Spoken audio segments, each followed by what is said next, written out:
시청자 여러분 안녕하십니까? 파워토크 민경욱입니다. 일명 드루킹 사건 때문에 전국이 요동치고 있습니다. 저희 자유한국당은 지난 17일부터 국회 본청 앞에서 천막 농성을 이어가고 있고요. 또 민주당원의 댓글 공작 우리 규탄하면서 특검을 촉구하는데 당력을 집중하고 있습니다. 어제는 또 대규모 집회도 했었죠. 오늘 이 시간에는 이번 사태가 얼마나 심각한 것인지, 어떻게 그 해법을 모색해야 할 것인지 집중적으로 짚어보려고 합니다. 파워토크에 모신 분 여러분들이 너무나 이제 보고 싶어하는 분입니다. 사선의 나경원 의원이십니다. 우리 당의 중진 의원으로서 판사 출신, 법조인 출신이죠. 사안의 엄중함, 또 이번 사건의 실체를 그 누구보다도 잘 꿰뚫고 계신 분이라고 저는 생각합니다. 그러면 나경원 의원과 함께하는 민경욱의 파워토크 오늘 순서 출발합니다. 나 의원님 어서 오십시오. 안녕하세요. 시간 내주셔서 정말 감사합니다. 아닙니다. 늘 수고 많으십니다. 네, 감사합니다. 천막 농성 첫날부터 자리 지키셨습니다. 저도 그 자리에 있었습니다. 네. 예. 저희가 천막 농성에 나선 것은 그만큼 이번 사태가 엄중하기 때문인데, 정치권의 태풍이 된 드루킹 사건, 여당은 자기네들이 피해자라고 주장을 하고 있습니다. 드루킹이라는 선거 브로커, 사이비 교주한테 당한 사건이다, 이렇게 얘기를 하는데, 의원님께서는 이 사건의 본질을 어떻게 보시는지요? 민주주의 파괴라고 생각을 합니다. 실질적으로 지금 드러난 사건의 내용을 보면 댓글 공작으로 인해서 여론을 바꾸고 민심을 바꿨다는 것이거든요. 여당은 이것은 자발적 조직에 의한 것이다. 여당의 모 의원은 착한 김경수가 악마에게 당했다, 이렇게 얘기를 하는데요. 저는 보면 이 사건을 보면요, 사실상 이것이 자발적 조직이 아니라 여당의 사조직으로서 불법적인 선거운동을 한 것이다. 그래서 그러한 불법적인 선거운동을 통해서 댓글 공작을 통해서 여론을 조작했고, 그렇게 해서 민심을 호도했기 때문에 저는 민주주의 파괴 행위고요. 이것이 특히 대선 전에 이루어졌다는 것이 지금 어느 정도 드러나고 있거든요. 대선 전에도. 그렇다면 결국 이러한 여당과의 지시 공모 여부, 그다음에 이 시기, 이런 것을 종합해 보면 이 모든 것이 사실로 밝혀지면 결국은 이 문재인 정권 탄생의 정당성, 문재인 정권의 권력의 근거에 대해서 우리가 의심할 수 있다, 이렇게 생각을 합니다. 결국 한마디로 민주주의 파괴 행위, 우리가 그 실체를 똑똑하게 파헤쳐야 된다고 생각합니다.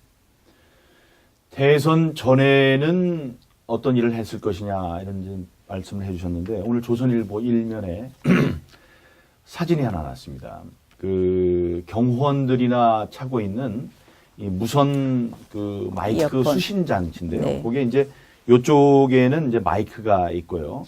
이렇게 연결이 돼가지고 귀에는 이렇게 들을 수 있는 무선 장치인데, 그게 제가 잘 기억을 하고 있을 거라고 생각을 하는데, 그 경선 때 드루킹이라는 사람이 앉아서 그 일을 하고 있었다. 다른 사람들 다 웃고 있는데 굉장히 심각한 얼굴로 그 지휘를 하고 있는 듯한, 지시를 하고 있는 듯한 그 사진이 조선일보에 났습니다.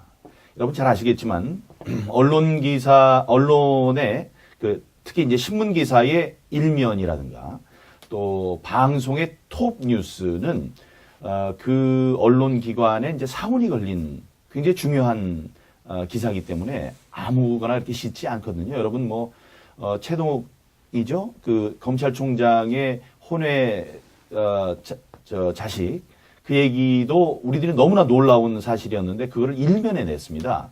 그래서 이제 우리들이 판단을 할 때, 아이고, 검찰총장과 이렇게 힘을 대보려고 그러나, 그러나 이제 결국은 진실이라는 게 이제 드러났죠. 그렇게 수백 번의 검토를 거쳐서 내는 게 언론사의 일면 기사인데, 그런 게 났습니다. 그러니까 그것은 바로 대선에 영향을 미쳤다는 얘기가 아니겠습니까? 그러니까 대선에 저는 아주 깊숙이 온라인, 오프라인으로 영향을 미쳤다고 봅니다. 그러니까 드루킹이라는 그 사람은 이 대선의 오프라인 공간에서는 경공모를 이용해서 경인선이라는 조직을 만들었죠. 그래서 실질적으로 대선 경선 기간 내내 이 문재인 후보를 지지하고 다니는 경인선을 뭐 소위 끌고 다녔습니다. 네. 그래서 김정숙 여사가 그 경인선에 간다, 경인선에 네. 가자 하는 게 나오지 않습니까? 그런 오프라인 조직을 만들었고요. 온라인에서는 경공모의 자료를 보면 이렇게 돼 있어요. 평소에는 일일 200 내지 300개의 기사에 우리가 댓글 작업을 했고 대선 기간 동안은 700여 개의 기사에 댓글 작업을 했다. 그리고 안철수 후보가 37%를 찍었을 때 그것을 저지하기 위해서 5일간 네거티브를 했다. 또 경선 과정에서는 안희정을 2위를 만들기 위해서 우리가 했다. 이렇게 이야기를 하고 있거든요. 그래서 그런 것을 보면 온라인, 오프라인, 그러니까 경인선을 통한 온라인, 오프라인 작업, 그리고 온라인에서는 경공모를 통한 드루킹의 그런 작업이 있었고요. 그것은 결국 대선의 여론과 민심을 조작했다고 봅니다. 이 사건에 대해서 자꾸 이제 민주당 쪽에서는 국정원 댓글 사건을 자꾸 이야기해요. 그래서 제가 국정원 판결문을 좀 봤어요. 그랬더니 국정원은 사실은 3년여에 걸쳐서 한 것이고요. 댓글도 보니까요. 댓글 총 합쳐서 2,045개인가 달았더라고요. 이들이 주장하는 것처럼 170개 핸드폰으로 600개 아이디를 가지고 대선 기간 동안에 700개의 기사에 작업을 했다면 한 아이디로 한 개씩만 해도요. 대선 기간만 해도 10,000개가 넘어요. 그러면 이거는 이 국정원 사건하고 이 지금 드루킹 사건은 그 영향력에 있어서 민심을 조작하는 데 있어서의 영향력에 있어서 엄청난 차이가 납니다. 결국은 이것을 국정원 댓글 사건보다 국정원은 뭐 국가가 개입한 것이다. 국정원 사건 톨톨 털어도 사실 새누리당에서 뭐 지시를 했다거나 부탁했다거나 또는 그 당시 후보 캠프에서 부탁했다는 얘기는 안 나오는 거거든요. 그러니까 국정원이나 사이버 쪽에서 그 당시 김관진 사이버 관련해서 국방부 장관이 한 답변을 보면 체제 전복 세력에 대한 이야기였다가 주다. 그래서 그런 걸 비추어 보면요. 사실 이것을 더 중하면 중하다고 할 수 있지. 국정원 댓글 사건보다 가벼운 것이다, 팔이다, 동의할 수 없죠. 네, 추미애 대표가 그렇게 얘기를 했었죠. 네. 그 국정원 댓글과 동일시하는 건 파리를 보고 새라고 하는 거다 이렇게 얘기를 했습니다. 사실 이제 정치인들이 저도 이제 청와대 대변인 할 때 이제 그런 걸 많이 느꼈습니다만은 비유를 하기를 좋아하거든요. 비유는 뒤치기를 당할 수 있습니다. 그런데 이 파리를 보고 새라고 하는 거다. 뒤가 바뀌어야 된다고 생각합니다. 예, 훨씬 더 큰 일을 저지른 거라고 그렇게 생각을 합니다. 그리고 그건 어떻게 보셨나요? 지금 드루킹이 김경수 의원에 대해서 오사카 총영사로 누구를 천거했다 이런 얘기 나오고요. 네, 도모 변호사. 예, 네. 오사카 총영사 말고 일본 대사까지 네, 또 네. 천거를 했다고 합니다. 자발적인 지지자였다면 그렇게 일본 대사나 오사카 총영사를 대선 이후에 이 사람을 시켜달라고 얘기할 수 있습니까? 저는 그게 바로 그 대선에서 큰 역할을 했다는 굉장히 움직일 수 없는 증거라고 생각하는데. 네, 맞습니다. 사실은 4강대사 자리 정말 어마어마한 자리거든요. 그거는 웬만큼 기여하지 않고서는 갈 수 없는 자리입니다. 근데 4강대사를 감히 요구했다? 이건 그들의 영향력이 얼마나 크다라는 것을 보여준다고 생각을 하고요. 또 이미 김경수 의원이 사실은 여러 번 말 바꾸기를 하지 않았습니까? 처음에는 전혀 이제 경찰청장이 한 말이지만 처음에는 읽어보지도 않았다. 그러다 이제 나중에는 뭐 감사하다라는 문자 메시지 정도 보냈을 수 있다 하다가 지금은 기사 URL을 공식적으로 보낸 것으로 나타난 거 아닙니까? 그리고 답변은 처리하겠다였습니다. 드루킹의 답변은. 결국 구체적인 지휘와 감독이 있었던 것이다. 이렇게 볼 수 있습니다. 예. 그 이주민 서울경찰청장의 얘기를 안 할 수 없군요. 그렇게 김경수 의원을 변호하는 듯한 그런 얘기를 했고 여러 가지 이제 사실과 다른 얘기를 많이 했습니다.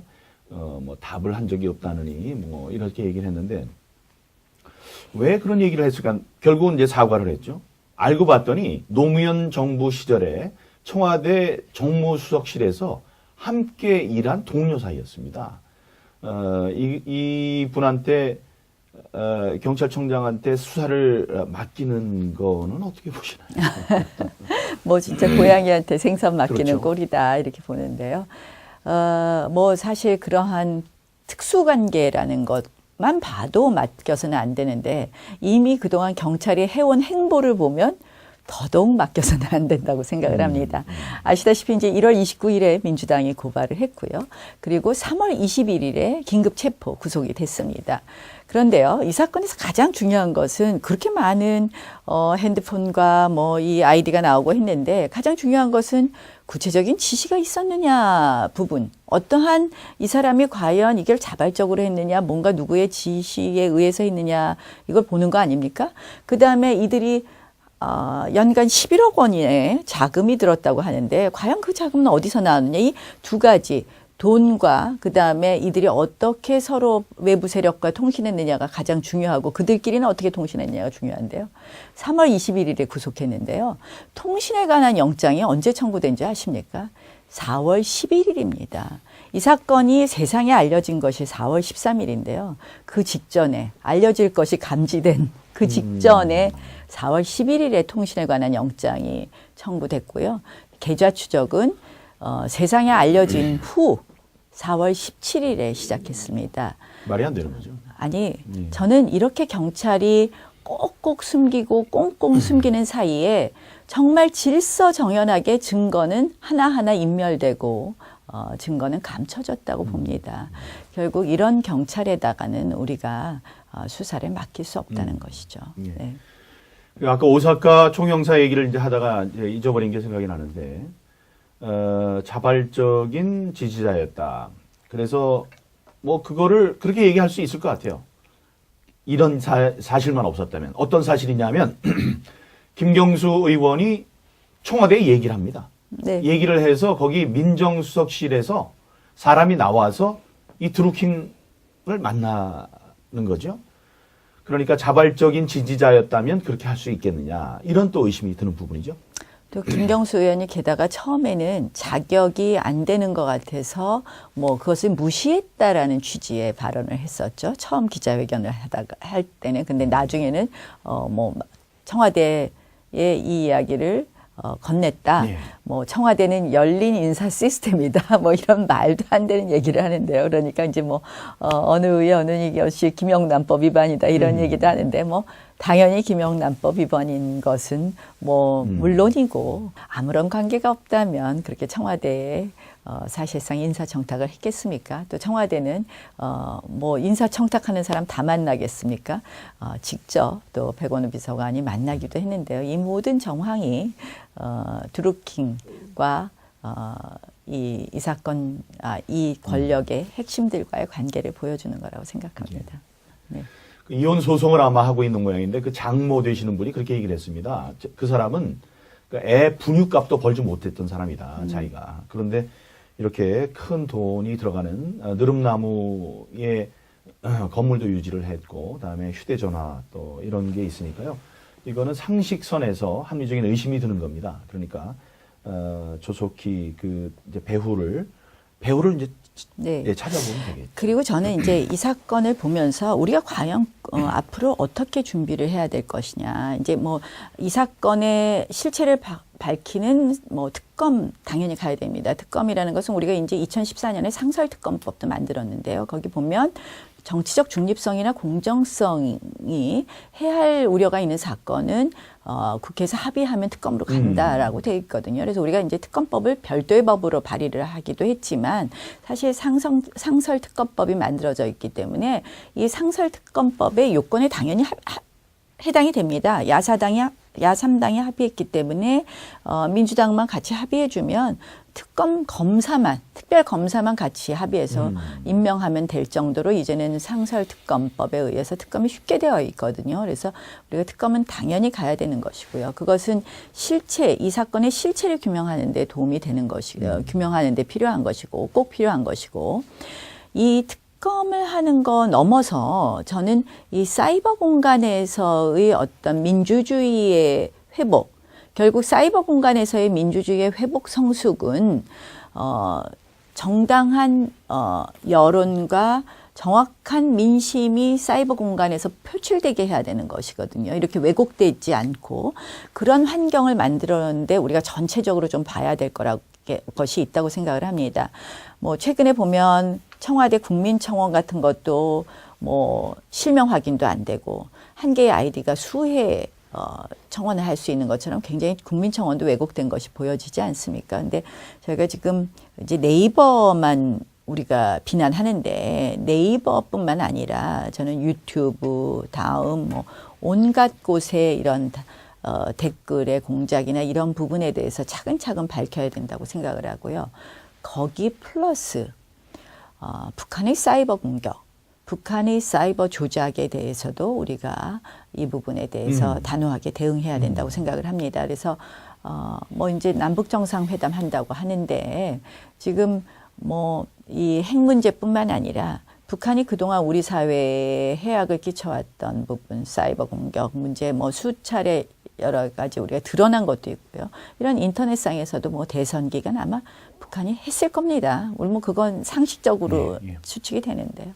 사이버 공격, 또 북한의 어떤 인권 문제 이런 것도 앞으로 남북 정상 제가 뭐 인권 문제는 이제 이게 하다 말이 빠졌는데 어쨌든 이 지금 이번 사건을 단순히 요 특검을 통해서 실체를 밝히는 것 플러스 앞으로 민주주의가 유린되지 않도록 하는 그런 조치를 저희 당에서 더 확실히 해야 된다고 생각합니다. 네.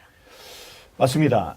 좋은 지적해 주셨습니다. 이제 저는 이제 언론인 출신인데 미국 같은 경우에는 뭐 구글 같은 데에서 뉴스를 이렇게 노출시킬 수는 있습니다. 근데 그걸 누르면 구글이 자기네들이 만든 거에 뉴스가 나오는 게 아니고 뉴욕 타임스로 들어가게 됩니다.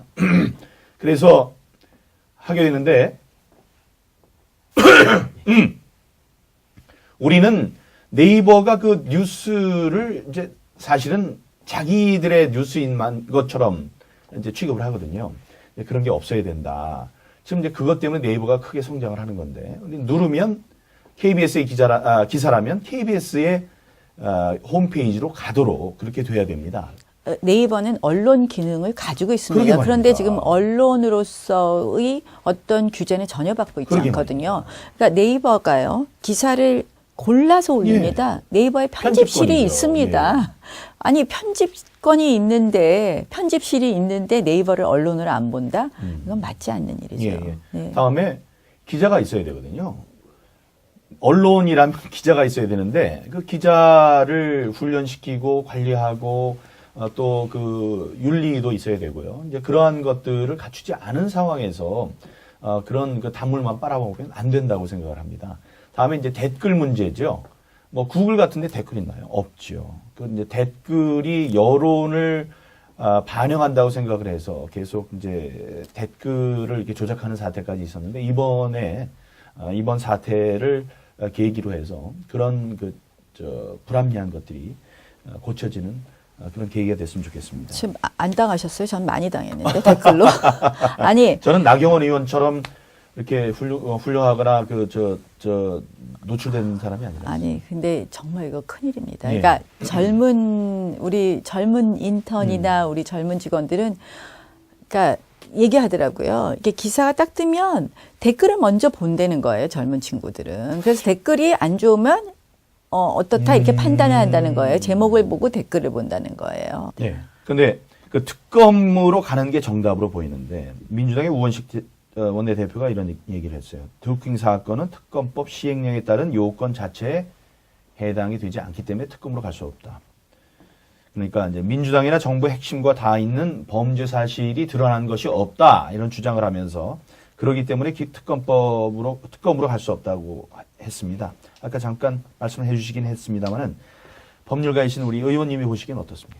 제가 아까 말씀드린 것처럼 우리가 2014년에 국회에서 만든 상설특검법에 보면 정치적 공정성과 중립성이 의심되는 경우에는 할 수 있게 되어 있습니다. 이미 그동안 서울경찰청장이 언급한 것이나 경찰청의 행태를 보면 이것이 공정성과 중립성이 뭐 삼척동자가 봐도 의심되는 것 아니겠습니까? 그래서 당연히 특검 요건에 해당한다고 생각을 하고요.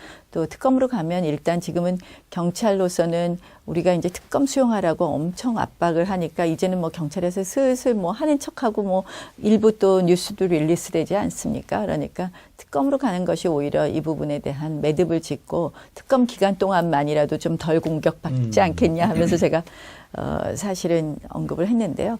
저는 특검은 갈 거라고 생각합니다. 안 받을 수 없다. 예. 민주당에서.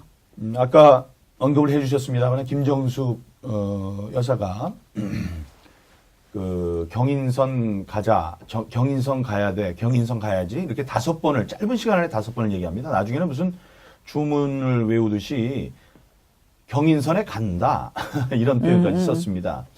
부인께서 그렇게 얘기를 하셨다면 그 경인선과의 그 관계에 대해서 문재인 대통령이 얘기를 하셔야 되거든요. 당연히 하셔야죠. 문재인 대통령 왜 가만히 있는 걸까요? 말을 해야죠. 당연히 해야죠. 예, 예. 제가 드루킹으로 삼행시 만들어봤어요. 아 그래요? 들여다보면 들여다볼수록 루, 루머가 사실로 밝혀진다. 킹. 킹이 대답할 따이다. 오, 대단하십니다. 그래서 킹은 문재인 대통령이십니다. 예, 들여다볼수록 루머가 더 커지니까 대통령께서 얘기를 해야 될 것 같습니다. 근데 얘기를 하지 않는다는 것은 너무나 치명적인 것이 있기 때문에 안 한다고 또 우리들이 합리적인 의심을 해볼 수 있는 부분이 아닌가 이렇게 생각을 합니다.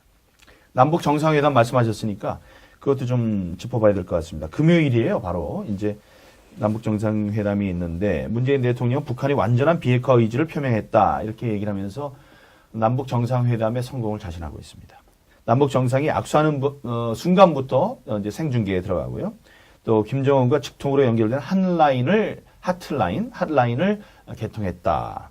종전선언을 하겠다. 또 평화협정을 맺겠다. 이런 얘기를 하고 있습니다. 오늘 뉴스를 보니까 휴전선의 대북 확성기 방송이 있는데 그것도 우리가 일방적으로 이제 끊겠다고 이렇게 얘기를 합니다. 뚜렷하게 우리가 이제 받은 게 없이 효과적인 대북 전술을 너무 쉽게 내놓은 게 아니냐 이런 비판의 얘기도 나올 수 있을 것 같은데 이걸 어떻게 보시는지 또 문재인 정부의 진심으로 좋은 한마디 해주신다면 어떤 게 있을까요? 샴페인을 먼저 터트리면 안 된다라는 말씀을 드리고 싶습니다. 뭐 조금 전에 뚜렷한 받은 것 없이라고 말씀하셨는데요. 지금 이제 사실은 두 가지 측면을 볼 수 있습니다. 이제 트럼프 대통령도 성공할 수도 있고 잘 될 수도 있고 잘 안 될 수도 있다 뭐 이렇게 트윗을 하긴 도 했는데요. 지금 폼페이오가 가서 만나고 미국의 CIA 라인을 중심으로 해서 북한과 또 한국 정부와 접촉하면서 한국 정부에게 이제 미국의 사인은 저는 이거라고 생각합니다. 너무 앞서가지 마라, 조심해라 라는 사인을 계속 주고 있다고 생각합니다. 지금 이제 북한의 이 소위 발표를 어떻게 볼 것이냐, 북한의 선언을. 한마디로 우리는 핵국가다, 핵보유국가를 선언한 겁니다. 그리고 미래의 핵에 대해서만 본인들이 어떻게 하겠다, 앞으로 핵실험을 더 이상 안 하겠다, ICBM을 더 이상 발사 실험을 안 하겠다라고만 했고, 또 이미 망가진 풍계리 핵실험장을 폐쇄하겠다라고만 얘기했지, 과거와 현재의 핵에 대해서는 전혀 언급이 없습니다. 우리는 핵 보유국으로서 오히려 앞으로 핵 군축 회담을 하겠다. 또 더 이상 확산시키지 않겠다. 매우 핵 보유국으로서 나는 정상적인 행보를 하겠다. 이렇게 발표했습니다. 그래서 사실은 이 부분에 대해서 우리가 환호할 것은 아닙니다. 그러나 다만 이것이 하나의 스텝으로는 볼 수 있습니다. 전체적인 비핵화에 있어서. 그렇다면 이 스텝은 당연히 첫 발을 디뎌야 될 것에 불과하기 때문에 이 단계에서 우리가 무엇을 준다? 이것은 너무 섣부르다는 것이죠. 그렇기 때문에 대북 확성기를 안 하겠다? 이건 섣부른 저는 섣부른 발표라고 생각을 하고요. 이 비핵화에 대한 확실한 로드맵이 있고 비핵화에 대한 확실한 보장, 핵 폐기가 확실히 되지 않고 저희가 대북 제재를 푼다? 그러면 그 순간부터 북한의 태도는 변한다고 생각을 합니다. 지금 이제 이 정부의 이 대북 핵에 대한 정책은 예전에는 비핵화를 다 한 다음에 종전선언 평화협정으로 가는 게 원래 우리의 그동안의 스탠스였습니다. 근데 지금 어떻게 하겠냐. 종전선언 평화협정과 비핵화를 동시에 하겠다. 종전선언을 이끌어를 하겠다는데요. 이 종전선언이라는 것은 사실은 이미 14선언, 노무현 대통령과의 회담이나 이런 때 이미 다 나왔던 얘기입니다. 그러나 그런 거 하고 바로 핵실험하면서 다 무효화되었던 것이거든요. 그래서 사실은 의미 없는 레토릭이죠. 의미 없는 레토릭이기 때문에 이 부분에 대해서는 우리가 지금 전혀 박수칠 일은 아니고요. 그러나 이것을 뭐 너무 이건 잘못된 거라고 얘기할 거는 아니고 이제 지켜봐야 되고 정부가 정말 제대로 괜히 또 지금 미국 트럼프 대통령이 사실 이 회담하겠다고 하면서 초강경 라인을 쫙 임명하지 않았습니까? 이런 어떤 이 미국이 지금 주도하고 있는 이러한 북한의 비핵화의 프로그램에 있어서 괜히 앞서가다가 엇박자 나서는 저희가 궁극적으로 비핵화 못하니까요. 이 부분에 대해서는 이번 정상회담에서도 아주 조심스러운 행보를 해줄 것을 거듭 좀 촉구합니다. 네. 오늘 민경욱의 파워토크는 나경원 의원님과 함께 했습니다. 드루킹 댓글 공작을 둘러싼 핵심 쟁점들, 또 실체적인 진실을 규명하기 위한 해법은 무엇인지 자세한 말씀 들어볼 수 있었습니다. 고견 주신 우리 나 의원님께 감사드리고요. 또 저희 자유한국당은 이 사건이 한 점 의혹 없이 명명백백하게 국민 앞에 밝혀질 때까지 최선을 다하겠다는 약속을 드리겠습니다. 민경욱의 파워토크 오늘 순서를 마무리하겠습니다. 시청자 여러분 안녕히 계십시오. 고맙습니다.